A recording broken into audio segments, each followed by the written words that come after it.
One TV presents You Call the Angle. Mark Gonzales doesn't mind putting in the hours to find the right angle.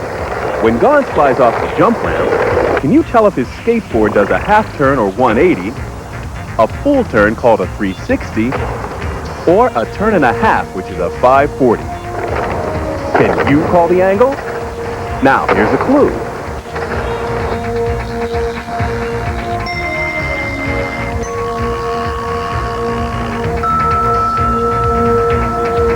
You were right. Gonz did a 180. There are 180 degrees in a half turn. So think about that. This is a scale rendering of a fish. In this particular case, it means the artist has included every single scale. If there are 93 scales in this green section, how many scales are there in the entire fish? Remember, 93 scales are in the green section. How many scales are there in the entire fish?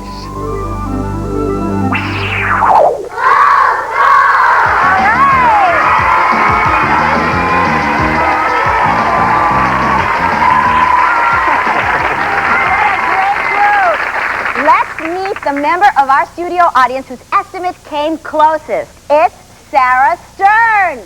Come on down and join us, Sarah.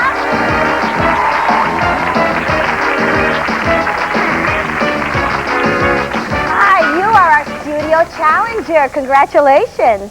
I want you to meet our other two contestants, Zachary Weber and Tanisha Haynes. Welcome all. Now, we're awarding you points based on how close your estimate came to the actual number of scales on this beautiful fish. So, Reggie, what's that number? Ta-da! The number is 713 scales. Can you believe it? 713. Let's see how we did here. Zachary, what did you estimate? My estimation was 651. 651, and you get 40 points for that estimate. You're off to an excellent start. Tanisha, what did you estimate? My estimation was 930. 930 scales, and you get 30 points for that estimate. Very good. And Sarah, by the way, your estimate was the closest out of our entire studio audience. What did you estimate? My estimation was 723. 723 scales. You get 40 points for that. That was an excellent estimate. You're off to a great start. Come on, little Casey. Look out. Oh, this is Casey, right? This is Casey. Oh, Bev, she's so cute. And now let's meet Cynthia and her friend, Caleb. Oh. Hiya, Caleb. Hiya, fella. Whoa there. Bev, little horse. you've got a very small horse here. I'm on a very small budget. Oh. Now, how is your horse's height expressed? Well, one way is for people just to look at it and go, oh, what a short horse. But you can also express it in hand. In hand? Yeah, well, the cowpokes used to measure them that way. They would place one hand above the other from the ground to the shoulder. Kind of like this, huh? What's that?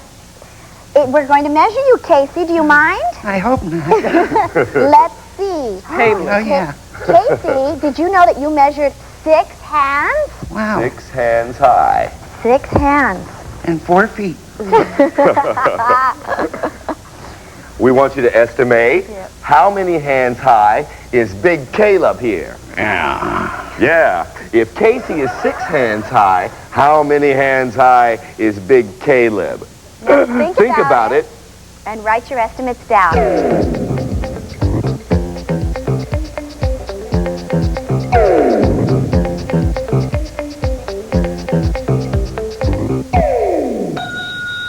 Okay, let's see how we did here. Zachary. My estimation was 13 hands. 13 hands, all right. Tanisha? My estimation was 15 hands. You estimated 15 hands, okay. And Sarah? My estimation was 24 hands. 24 hands. Well, Reggie, how did we do here? Let's see how close our estimators This got. is our nifty hands. And we'll put it right here, right up to the wither. And how many hands are there? There are 18 hands high. 18 hands. Let's see how we did here. Zachary, you estimated 13 hands. You get 30 points for that estimation, for a total of 70 points. Very good. Tanisha, you also had an excellent estimate of 15 hands. You get 40 points for that for a total of 70 points. Zachary and Tanisha, you're in a tie here. And Sarah, you estimated 24 hands. You get 30 points for that. You have 70 points as well. We are all in a tie. Now let's move into our third round. We have a three-way tie here. Okay, guys, we have a family here that you're going to love. It's one of my favorite families, and I'd like you all to welcome the Python family.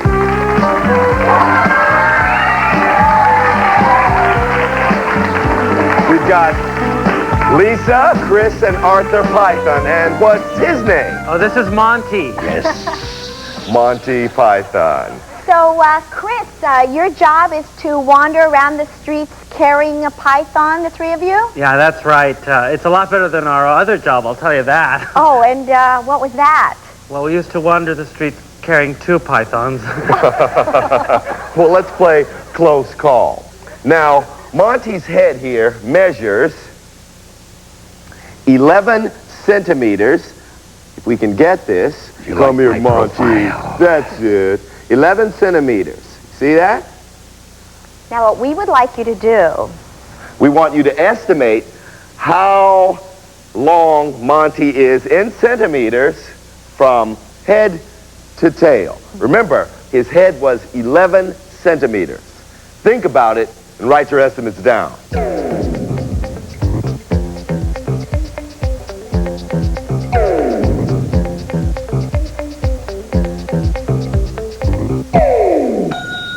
Okay, let's see what we've got here. Zachary. My estimation was 320. 320 centimeters. Okay. Tanisha. My estimation was 240. 240 centimeters for Tanisha. And Sarah. My estimation was 230 centimeters. 230 centimeters. Reggie, how close were we? Chris, what was the actual measurement? The actual measurement is 366 centimeters. Wow, isn't that something?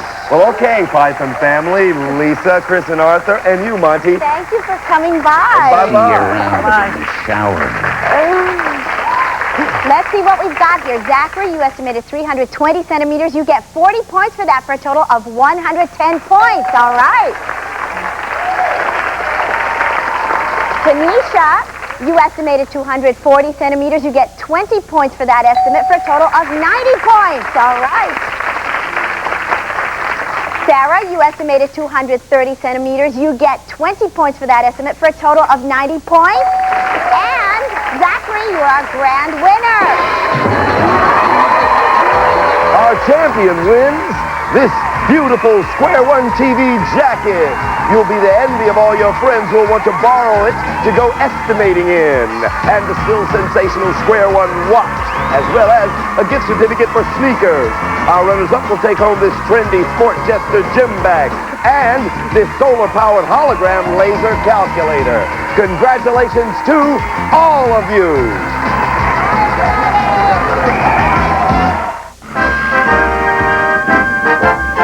The story you are about to see is a fib, but it's short. The names are made up, but the problems are real. It was Friday, 9:43 a.m., and New Yorkers were stymied by yet another strike. None of the hundreds of pushcart vendors wanted to work on Monday, so the Labor Day parade was canceled. I was working the day watch out of Mathnet. My partner is George Franklin. The boss is Joe Greco. My name is Tuesday. I'm a mathematician. We had been working on a very baffling case, and I don't usually buy baffles by the case. We were involved in number sequences, codes, a minor league pennant drive, and we were trying to solve several problems at once.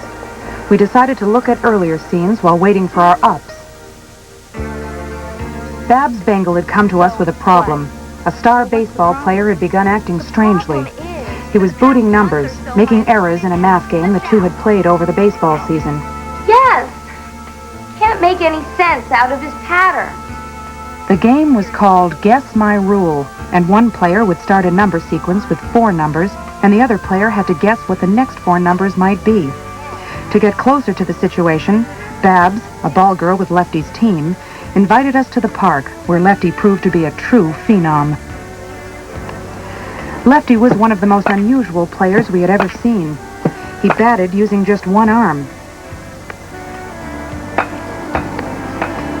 Although his nickname was Lefty, he pitched right-handed, and underhanded at that.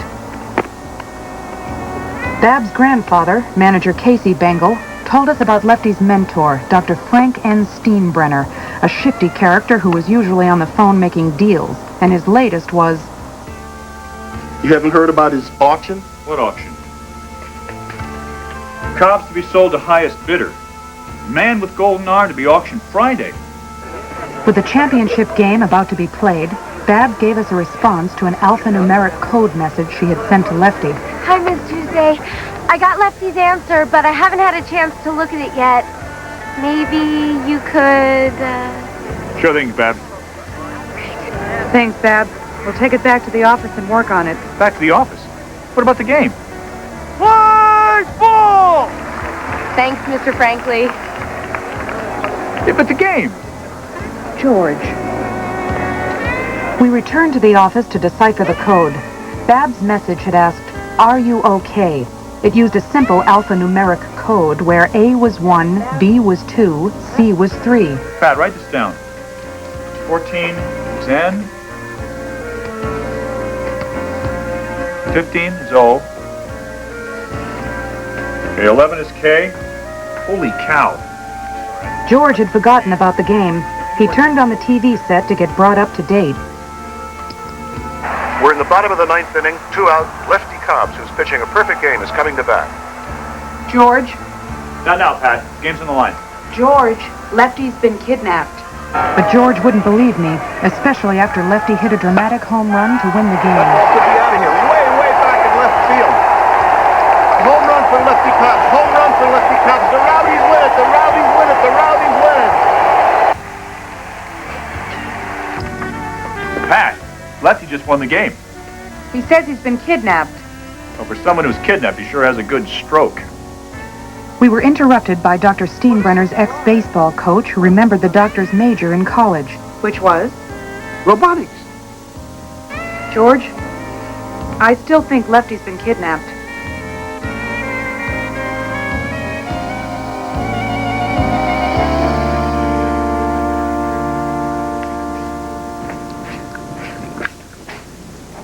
Morning, Pat.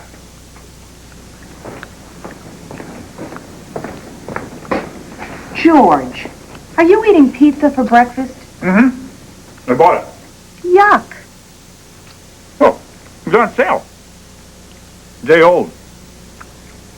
Must be good.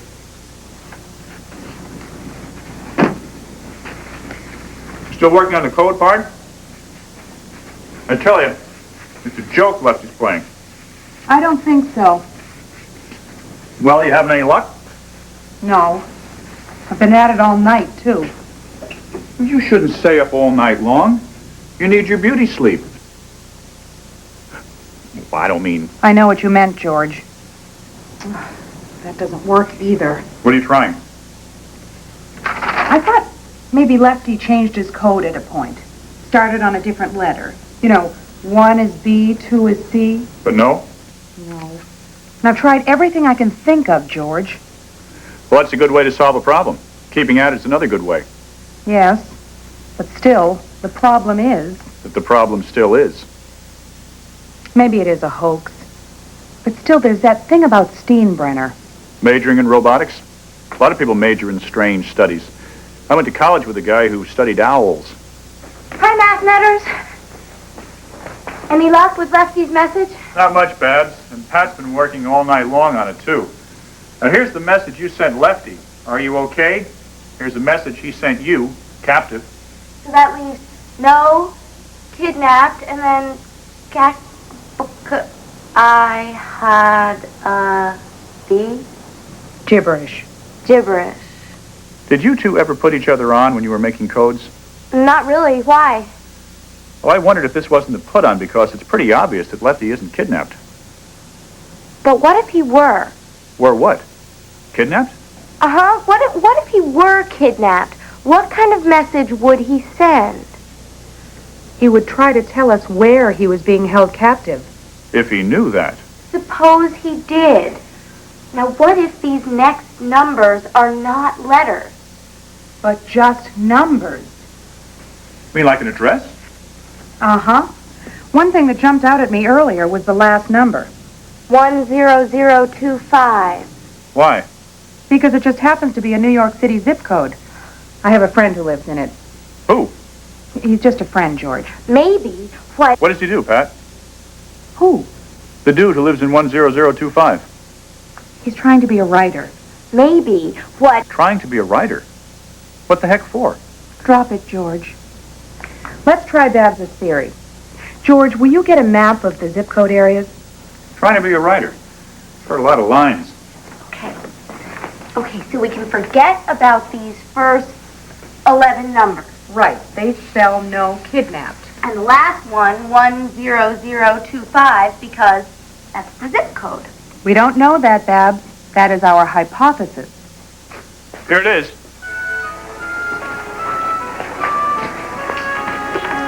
Okay, it's the Upper West Side of Manhattan. How do the numbers run? Well, let's see. The southern boundary is 92nd Street. The northern boundary is 114th Street. Okay, how about the east-west numbers? Well, Central Park bounds it on the east. Riverside Drive bounds it on the west. The numbers run from 2 to about 325. East, west. What's our next number? 313. Next. 23. Okay, so he's at 313 23rd Street. NG, Babs. NG, no good. There's no 23rd Street in that area. Oh, well, maybe he's at 313 23 98 114th Street. Look, there's a 114th Street. Yes, but not with numbers like that. We're forgetting something. New York is divided east and west by 5th Avenue. Yes, but 5th Avenue isn't in our zip code. No, but we're on the west side. The word west should be part of the address, like West 96th Street. Look, 23. 23 is the number for the letter W. You're right. It could be 313 West 98th Street.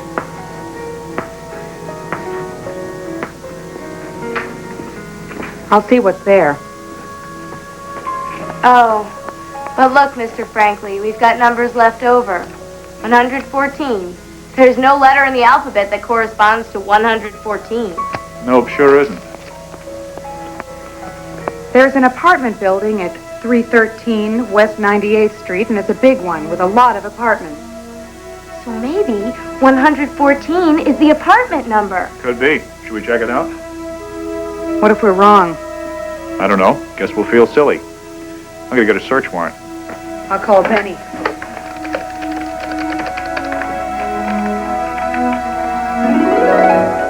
Armed with Benny Pill and a search warrant, we proceeded to 313 West 98th Street and walked into the foyer. 1A, 2A, 1B, 2B. There's no such apartment as 114. Yeah, they're all numbered by floor and letter. Well, they can't say we didn't try. Oh, wait a minute. 114. 4 is the letter D in the code. Is there an...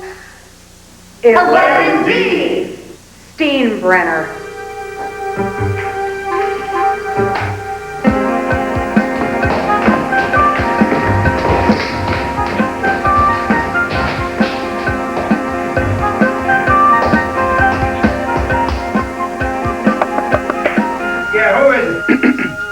Little Red Riding Hood. I've come with a basket of goodies, Grandma. What is it, some kind of a joke? A basket of goodies and a search warrant. Mind if we come in? I'll just hold on to this until you show me your permit. All right, all right.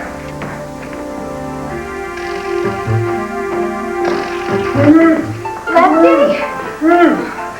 Lefty, is it really you? Yes, Babs, it's really me. Oh, Lefty. Thanks, kid.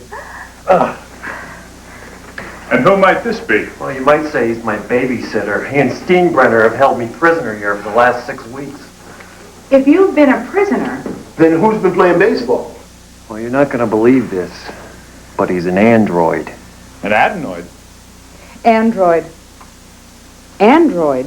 Sort of like a robot, an artificially created man. Where's Steenbrenner now? Well, I heard him say he was going to the locker room to pick some things up, and then... Holy smokes, the auction! We gotta stop him before he makes a travesty of our national pastime. Come on! You've got the right to remain silent. If you give up the right to remain silent, anything you say can and will be used against you in a court of law. Come on, Benny. Can't you get any more speed out of this heat?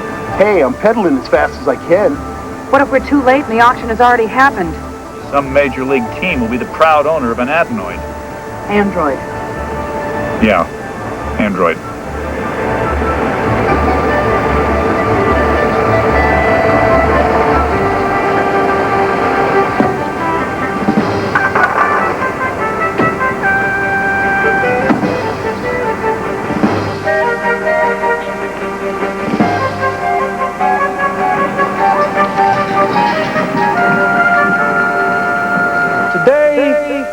I consider myself the luckiest man on the face of the earth. My years as a rowdy have been grand. For the past 2 weeks, you have been reading about a bad break that I got. I have been in ballparks for 17 years, and I have received nothing but kindness and encouragement from you fans. And to have spent this time with that outstanding leader, that smart student of psychology, the best manager in baseball today, the one and only Charles Dillon Casey Bengal. That's something. Believe me, Casey has been a Tower of Babel throughout this ordeal. The game's afoot, Steenbrenner. No, Mr. Franklin, the game is over. Roy Lefty Cobbs has just been sold to the Chicago Cubs for $313 million and a player to be named. But wait until we tell the Cubs they don't own a real ball player. They own an android. After what they've just seen, you're going to tell these people Lefty Cobbs isn't real? Which of you would not consider it the highlight of his career to associate with them for even one day? Good day, ladies and gentlemen. My money and I are leaving you. And make this the finest game of baseball ever played.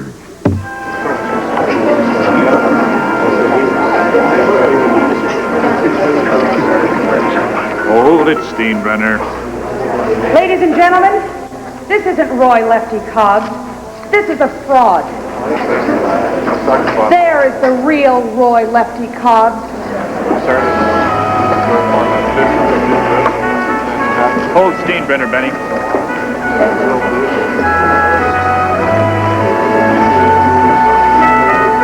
Now, wait a minute. Or even longer if you can. Answer me this one thing. You ain't twins, are you, 13? No, Casey, I'm not twins. Oh. Good, 13. Because if you were, I was going to change your name to 26.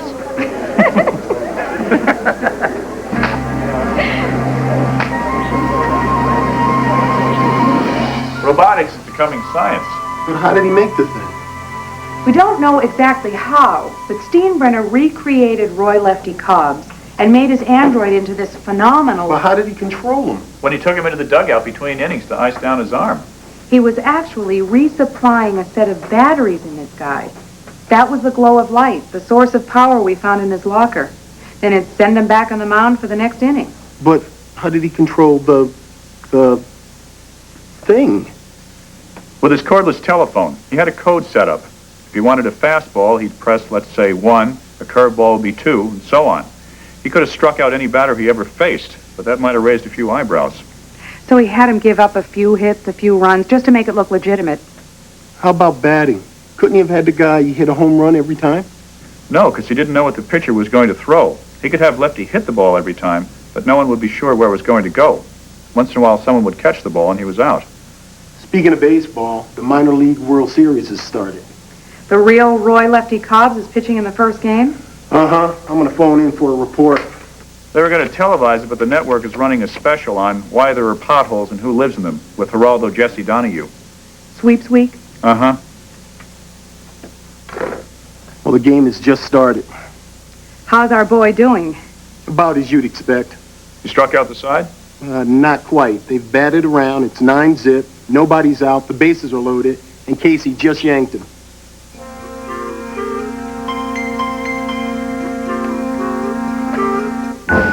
Frank N. Steenbrenner was tried and convicted in Manhattan, in and for the city of New York and the government of the United States. He was convicted of a 180.51, tampering with a sports contest in the first degree, a 245.05, offensive exhibition, and a 190.65, scheme to defraud. He was put away for the rest of his unnatural life. Roy Lefty Cobbs, the android, is currently hosting a network newscast.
% of Square One TV is